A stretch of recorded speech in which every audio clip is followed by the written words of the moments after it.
What distinguishes a society pursuing esoteric wisdom from one chasing temporal power? Oh, that's a really good question. I think the so-called left-hand brotherhoods use esoteric wisdom to get temporal power. Mm-hmm. But there is a bifurcation, as you suggest there. I mean, and Steiner talks about them.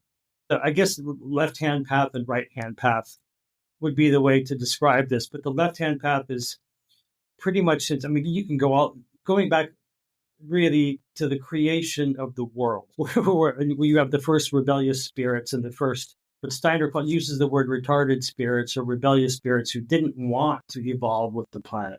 They liked things just great the way they were. So they would get in the way of the divine plan of spiritual evolution. So that's where you've got this tension, the push and pull.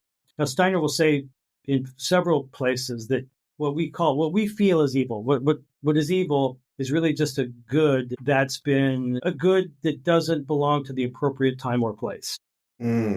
Which is a horrible way to imagine the worst possible crimes that humanity inflicts upon itself, right? So that's, I mean, although that's a tough one to swallow, that's what he sticks by that. So what we're always seeing happening, and it's from age to age and planetary incarnation to planetary incarnation, it takes on different forms. And so Atlantis, where we sort of situate ourselves in a post-Atlantean context, Atlantis was a place where there was a definite clash between groups trying to attain wealth, technological power, political control, and another group seeing themselves as being the bearers of the true mystery of creation, which is ultimately and always a loving self-sacrifice on behalf of the world. So these are the two push me, pull you things that constitute the brotherhoods. Yeah, and we're going to get into this because secret societies, I want people to understand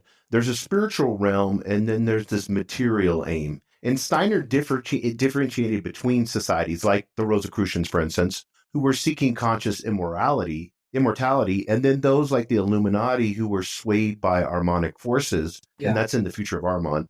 Yeah. How does he assess their intentions? And then, like, what criteria do you think he used? This is your personal opinion. What do you think he used to judge their spiritual integrity? I think that's a really good question because what it always seems to, I guess we could go back